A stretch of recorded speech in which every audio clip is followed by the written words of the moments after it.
Welcome back to the Deep Dive. Today, we're taking a closer look at something that, well, sits in most of our driveways, right? Gets us around daily, but for many of us, how to really make it last. It's kind of a mystery. Our cars, we know they need fuel, obviously, but beyond that, it often feels like we're just, crossing our fingers. So our mission today, let's cut through some of that uncertainty. We've gathered quite a bit of data, lots of insights actually, to look at specific habits and choices, things that can dramatically extend your car's lifespan, improve how it runs, and honestly save you a pretty significant chunk of money. This isn't just like basic maintenance 101, it's about smart stewardship of your vehicle. Okay, let's unpack this. Exactly. And what's fascinating here, looking at the sources, is that car longevity. It isn't really some cosmic roll of the dice. It's much less about luck than you might think. It's far more about understanding a few key principles and being proactive. Taking control before that check engine light inevitably glares at you. Right, not just reacting. Precisely. And the insights we've got. They might seem simple on the surface, but believe me, their impact on your car's long-term health, it's profound. Okay, so if we want our cars to last longer, where do we even start? The data really points to one thing that's completely in our control every single time we drive: our driving habits. Now, I have to ask you, listening out there, are you the kind of driver who sees the green light and, floors it like it's the start of a drag race? Or maybe you're heavy on the brakes, slamming them at the last second. Because our sources are pretty clear. Every time you do that, you're not just burning fuel inefficiently, you're literally burning away the life of your vehicle. Yeah, that's a really good way to put it. Think about it. That sudden, hard acceleration, huge stress on the engine, the transmission, often totally unnecessary. Right. And hard braking, it just overloads the whole system, your rotors, pads, calipers. And the suspension too, right? Yeah. With sharp cornering. Exactly. Sharp, fast turns punish the suspension components.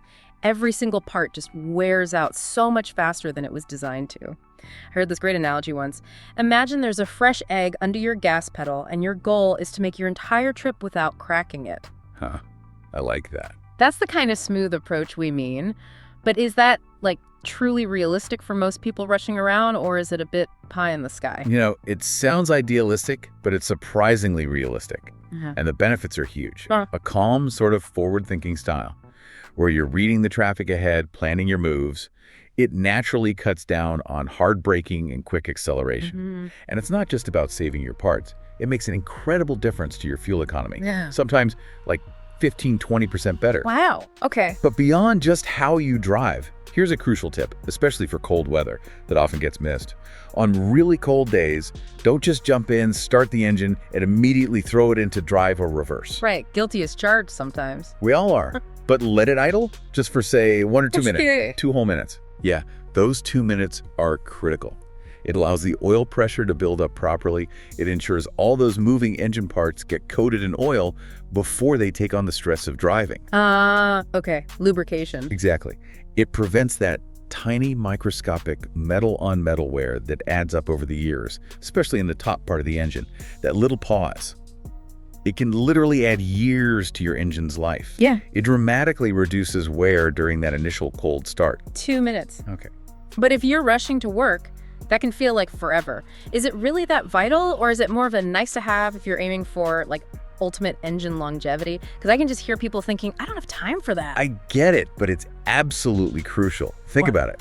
That short window right after starting cold, that's when the engine experiences the most wear in its entire operating life. Seriously, the most. Yes. Skipping that warm-up is like asking an athlete to sprint full pelt without stretching. You're demanding peak performance from vital parts before they're properly lubricated. Okay. Point taken. It's a tiny investment of time, really, for potentially avoiding thousands of dollars in repairs down the road. Right. When you frame it like that, it makes a lot more sense. Okay, shifting gears a bit. Let's talk about some of the really big ticket items. After the engine itself, if I had to guess the most expensive, most complex part to fix, our data points straight to the transmission. Oh, absolutely. Modern automatics especially. They're just incredibly complex machines, aren't they? So sensitive. Behind that smooth shift you barely feel, there are literally hundreds of tiny parts, all working together in perfect sync. It's amazing engineering, really. And the lifeblood, the absolute key to it all, is the transmission fluid. But here's the thing people often miss over time. that fluid doesn't just get dirty. No, it degrades. Exactly. It loses its essential additives. These fluids are complex. They have detergents, anti-corrosion stuff, friction modifiers for smooth shifts. All that good stuff. And when those additives break down, the fluid stops protecting the system. It actually starts contaminating it. Which is the opposite of what you want. Right. So what happens if you neglect it? You might start feeling like a jolt between gears, maybe, hesitation, overheating. Yeah, those are classic signs. Eventually, the transmission might go into what they call limp mode. Basically waving a white flag. Yeah, telling you it's had enough. Or, much worse, the internal gears, the clutches, they just burn out completely. And that's when you get the really big bill. We're talking thousands, easily. So what's the fix? Is this fluid something you just top up, or? No, absolutely not. Set it and forget it. The surprisingly simple solution to avoid that nightmare scenario: regular transmission fluid and filter changes. Okay, regular. How regular? Well, for most automatics, manufacturers usually recommend somewhere between 50,000 and 100,000 kilometers. That's roughly, what, 30,000 to 60,000 miles? Right. But here's the critical nuance. How you drive matters hugely. If you're constantly in stop-and-go city traffic, driving up steep hills a lot, or towing heavy stuff. Which puts more strain on it. Exactly. More heat, more stress. That degrades the fluid much faster. So in those cases, shortening that service interval, that's the smartest thing you can do. And the filter. You mentioned the filter, too. Yes, absolutely key. Changing the filter is just as critical as changing the fluid. A clogged filter means even fresh, clean fluid can't circulate properly. So the whole system is still under stress. It's like getting a blood transfusion but keeping your clogged arteries, right? It doesn't solve the core problem. That's a really vivid analogy. Okay, so from the transmission, let's move to the engine's literal life support. The cooling system. Crucial. If the engine's the heart, the cooling system is like the veins and arteries keeping that heart from, well, melting down. Pretty much, yeah. And trust me, even a tiny problem here can spell absolute disaster for your engine. Oh, for sure. Overheating is bad news. Seriously bad. An engine that overheats can blow a head gasket, warp the cylinder head, even warp the whole engine block. Which means megabucks to fix. Thousands, often needing a complete engine rebuild. So keeping that cooling system healthy, it's just non-negotiable. What's the simplest, most effective thing we can do? The very first step is incredibly simple. Just regularly check the coolant level. Do it when the engine is cold, obviously. Right, not hot. Never hot. If it's low, top it off. But use the correct fluid specified in your owner's manual. Usually it's a 50-50 mix antifreeze and distilled water. Okay, 50-50. And please, whatever you do, don't just add plain water. Why not, if it's just low? Because antifreeze does more than just prevent freezing in winter. It has vital inhibitors in it, stuff that stops rust and corrosion forming inside the radiator, the engine block, the heater core. Protects the metal. Exactly. But those inhibitors, they wear out over time. That's why you need a full system flush and refill with fresh coolant at the interval your manufacturer recommends. Which is typically? Usually somewhere between 50,000 and 80,000 kilometers. Again, check your manual. And while you're checking the level, just take a quick glance at the hoses. The rubber hoses. Yeah, the radiator hoses, the heater hoses, and where they connect. Look for any cracks, bulges, or dampness around the clamps. Even a tiny slow leak can empty the system over time and cause overheating, especially on a long trip or in traffic. So it's about the whole system's health, not just the temperature. Precisely. Preventing that internal degradation. Okay, let's talk about those little lights on the dashboard. We all see them pop up now and then, but our sources are really clear. They are not just decoration. Definitely not. They're your car talking to you. Its communication system, ignoring a check engine light or an oil warning or the temp gauge. It's like ignoring smoke coming from your fuse box. Yeah, bad idea. It might give you peace of mind for a minute, but the long-term cost is often huge. Like that check engine light, right? Huh. Sometimes it is something simple, a loose gas cap. Literally a $10 fix, maybe even free if you just tighten it. Happens all the time. But other times, it could be warning you an oxygen sensor is failing. Or worse, your catalytic converter is getting clogged up. And that's heading towards a 4-figure repair bill. Easily. But here's the really critical one. The absolute SOS. If you ever see a flashing oil pressure light. Oh yeah, that's the big one. That is not a warning. It's an emergency call. You have to pull over immediately and shut off the engine, like right now. Absolutely. Don't even try to limp home. Because if you don't, you can literally score the engine bearings in seconds. Basically, carve deep grooves into them and completely seize the motor. Is it really that fast? It can be, unfortunately. Oil pressure is everything for lubrication. If that light flashes, it means metal is grinding against metal because there's no oil film protecting it. Wow. Okay, so flashing oil light will stop immediately. Immediately. As for the other lights, the cool thing now is that modern cars, they have this OBD2 system, onboard diagnostics. Right, that port under the dash. Exactly. It's standardized. You can get a pretty affordable fault code reader, plug it in, and it gives you a clue about what the car thinks is wrong, like it's telling you its symptoms. Put some power back in your hand. Totally. It's a really smart investment, those readers. So remember, those lights, they aren't your enemy. They're actually your best friend for keeping the car healthy. Yeah. Listening to them, that's the surest way to extend your car's life and, protect your wallet. If we connect this to the bigger picture, it's about using the car's own intelligence. That's a great point about the OBD2 reader. Really empowering. And speaking of your car's health, let's talk about that book. You know the one. That thick, often dusty book you probably tossed in the glove box on day one. The owner's manual. The owner's manual. It's not just instructions, it's basically your car's health insurance policy. You shouldn't think of it as just a dusty booklet. Think of it more like a confidential strategy brief from the engineers who built the car. Okay, I like that framing.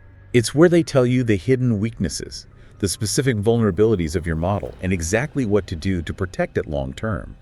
It's the blueprint for health that, sadly, most drivers just ignore. Right. Those engineers, they know far better than any generic advice website which part is likely to wear out and when, which fluid loses its magic over time.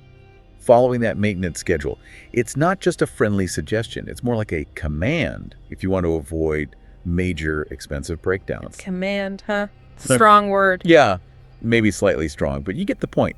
And the most fundamental item on that schedule, no surprise here, the regular oil change. The classic. It's classic for a reason. Fresh oil doesn't just lubricate, it cleans. It carries away all the soot and grime that builds up inside. It's like giving the engine a fresh blood transfusion. Good analogy. But if you neglect it, that oil turns into thick black sludge. It clogs up the tiny oil passages. It leaves the most sensitive parts totally exposed. And the result? Nothing good. Worn out camshafts, scored pistons, eventually just a giant seized up, useless hunk of metal where your engine used to be. Okay, so follow the schedule. You hear things like change it every 8,000, 10,000 kilometers. Yeah, those are common rules of thumb. But the absolute best practice, just follow the exact interval written in your car's specific manual. They know best for that engine. So command, is it really that black and white? Like, are there any situations where maybe you could stretch the schedule a bit, say, if you barely drive the car? Or is every single recommendation truly critical?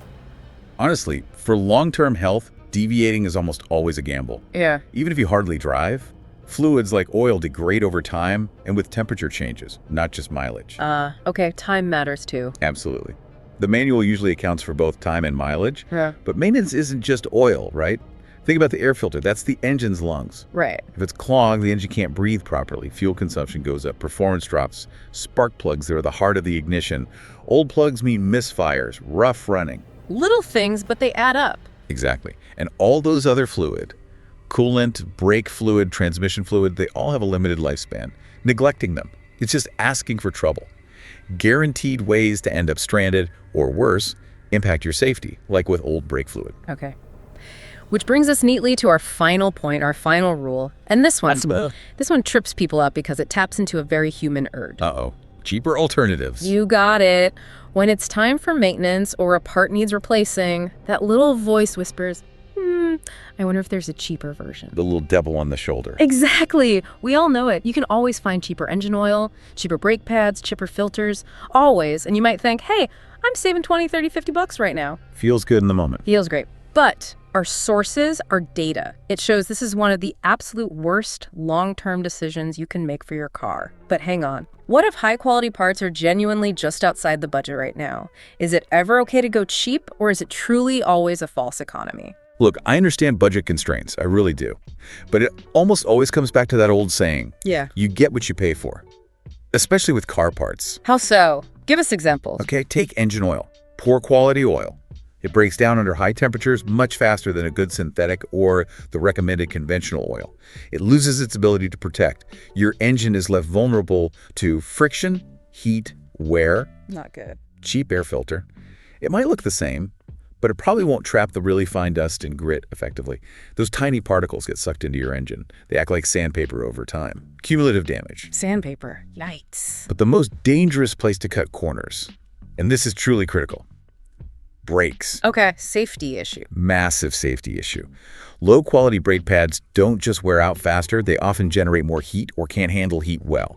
This can cause the brake rotors, the metal discs the pads clamp onto, to overheat like crazy. And overheating rotors? They warp. They get distorted. Then you get shuddering when you brake, reduced stopping power. And guess what? The money you thought you saved on cheap pads, you end up spending way more having your warped rotors machined smooth again or completely replaced. So you pay more in the end? Almost always. It's the definition of a false economy. You pay twice, sometimes 3 times. Okay, so the solution is clear then. Always use the oil that meets the viscosity and standards your manufacturer recommends. It's in the manual. Yep. Don't guess. And for parts, stick with the original equipment manufacturer OEM brands, or at least proven, reliable aftermarket brands with good reputations. Exactly. It might cost a bit more upfront, but it's an investment. It sounds simple, but it does require a bit of discipline, doesn't it? Resisting that temptation for the cheaper option. It absolutely is a discipline, but you need to reframe it in your mind. This isn't just an expense you're trying to minimize. It's a smart investment. An investment in your car's future reliability, its lifespan, and honestly, in your own safety and peace of mind. Because true savings, they really come from preventing problems in the first place, not just scrambling to fix them cheaply after they happen. So what does this all boil down to for you, the listener? What this all means is that extending your car's life, it's not some dark art, it's not a mystery. It's really a series of informed choices, consistent habits, starting from how you drive every single day, right down to the specific parts and fluids you choose when maintenance time rolls around. You genuinely have the power to protect that big investment sitting in your driveway and keep your vehicle running smoothly, reliably for many, many years to come. And, this raises an important question, I think, for all of us to consider. How much value do we really place on reliability, on safety? And how does that value, or maybe lack thereof sometimes, influence how we approach something as essential, as expensive as our car? By understanding these principles, we've talked about smooth driving, timely fluid changes, listening to warnings, using quality parts. You're not just a driver anymore. You become an informed steward of your vehicle. A steward, I like that. Yeah. Someone capable of making decisions that will absolutely pay dividends for years, both in your wallet and, just as importantly, keeping you safe on the road.